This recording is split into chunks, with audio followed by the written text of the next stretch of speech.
Retirement can seem like a pipe dream, and you may not even think it's possible with the cost of living rising and the state pension age increasing. In this video, I'm going to try and help answer how much do you actually need to retire and what the numbers could look like. Hopefully, I'll also show you that a comfortable retirement is possible and it is something that you can be aiming for. My name's Alex and I'm an independent financial advisor and I help clients plan for retirement every day. Hopefully you enjoy this video and it can help you on your own journey. Stick around to the end as I'm going to share a framework with you that you can use to see if you're on track to meet your own retirement goals, and if you haven't got them, you can set them. The burning question: how much do you actually need to have saved before you can pull the trigger? Before we come up with a figure, you first need to try and budget what you're going to spend in retirement. This could involve increasing or removing the expenses that you'll no longer have to pay. So, for example, if the house is paid off, then remove your mortgage payment. Now, this could certainly help things, as this is often your biggest expense.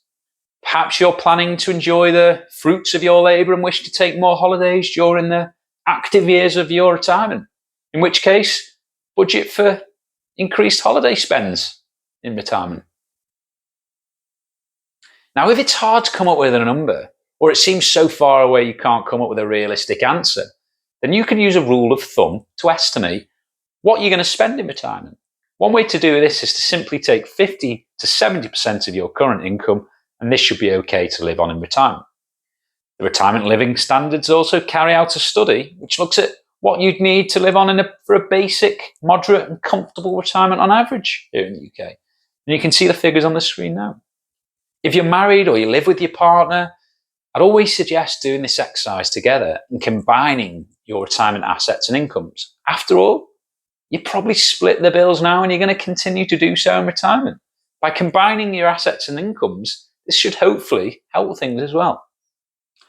So once you've calculated what you think you're going to spend in retirement, the next step is to deduct any other sources of retirement income that you may have. So things like rental income if you've got properties, state pensions and final salary pensions if you're lucky enough to still have one. To find out your state pension, it's really easy to do online. You can follow it in one of the links in the comments. Once you've deducted the other income that you may have from the amount that you need, you then need to calculate what pension fund value is going to be needed to hit that shortfall. One way to do this is to use the concept of the 4% rule. The 4% rule originated from a study in the US from 1930 to 1970, which found that if you withdrew 4% of your portfolio a year over a retirement of 30 years or less, then historically at least, you wouldn't have run out of money. Now, it assumed you invested in a portfolio made up of 60% stocks and 40% bonds. You'll often hear this referred to as a 60-40 portfolio.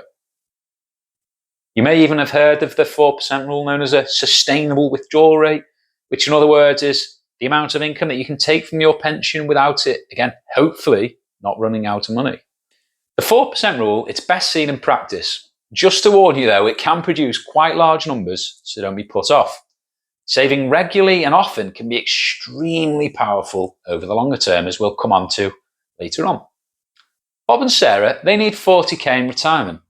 Their combined state pensions are $21,200, which is the only other sources of retirement income they've got. So this leaves a shortfall of $18,800 that they're going to have to fund.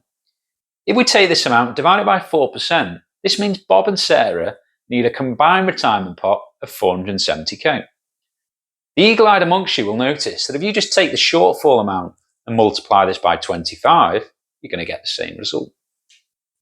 This, of course, assumes you go down the flexible route known as flexi access drawdown. You could opt for an annuity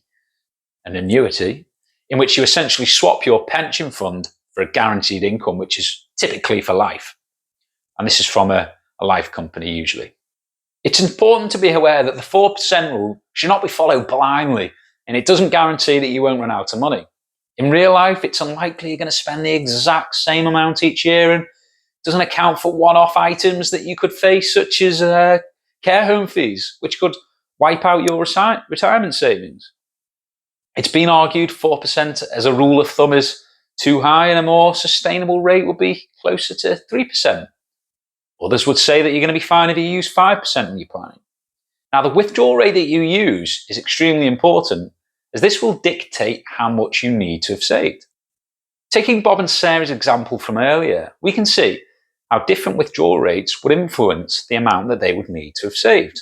So if we used a lower withdrawal rate in that example, say 3%, this means they'd need to save a further $150,000.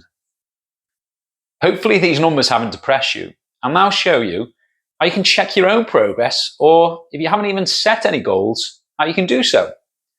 I'll hopefully show you that a comfortable retirement is a possibility and something that you can be aiming for. The steps to run the calculation are: 1. Budget your expected expenditure in retirement. 2. Deduct any other source of income that you may have. 3. Use a withdrawal rate, 4% or any other, to calculate what pension fund is going to be needed to meet the shortfall. Once you've identified and arrived at what fund value is going to be needed to hit that shortfall amount, you can then use a free online compound interest calculator to see if you're on track to hit this number. Now, the one I like to use is on MoneyChimp, but there are loads out there, and there's even some available on your mobile as an app. So once you're on the calculator, the steps are: add up the total value of your pension. Calculate how much you're contributing to your pensions. Now, if you don't know this, you can get this from your pension company or statement.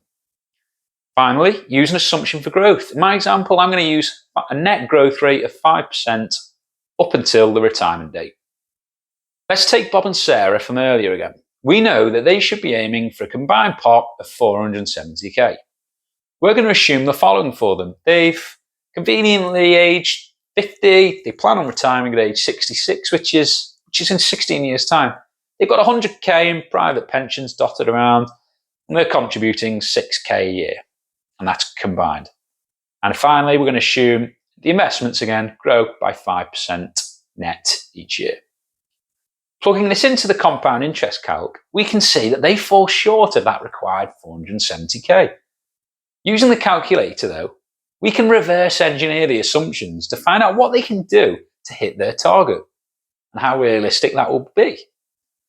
So all else being equal, if they increase their contributions to just over 10k, so if they find a further 4k, they should reach their target pot of 470k.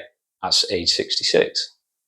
With the calculator, you aren't just limited to changing the contributions. You can do this with the time to retirement if you wish to bring it forward, or if you want to delay it, you can do so, benefits will be twofold. Your money's got longer to grow, and you've got more time to put contributions into it. You can also change the investment growth rate if you're more conservative or optimistic on future investment returns. Trying to calculate the exact fund value that you'll need is impossible, and the 4% withdrawal rate or any other variation should be used with a degree of caution, and it certainly doesn't guarantee that you won't run out of money. However, it is a good framework and basis for you to be thinking about: how much should you be saving? Am I saving enough? Am I going to hit my number? And then you can also use it to monitor your goals. Please bear in mind that these calculations, they make various assumptions on growth and life expectancy, which are impossible to control. After 30 years of stellar investment returns, stock market valuations currently quite high, and the government potentially raising the state pension age further, and not to mention life expectancy probably increasing in the future, the reality is you may have to save more than retirees have in the past. Hopefully you enjoyed this video, and it's helped you at least think about: what do you actually want out of retirement? Do you want to retire early and as comfortable as possible, or are you simply happy to continue working for as long as possible? Hopefully by showing you how you can check your own progress, this has helped you think about if you are saving enough and what you need to do if you're not. Let me know in the comments what income you're aiming for in retirement and what withdrawal rate, if any, that you'll be using.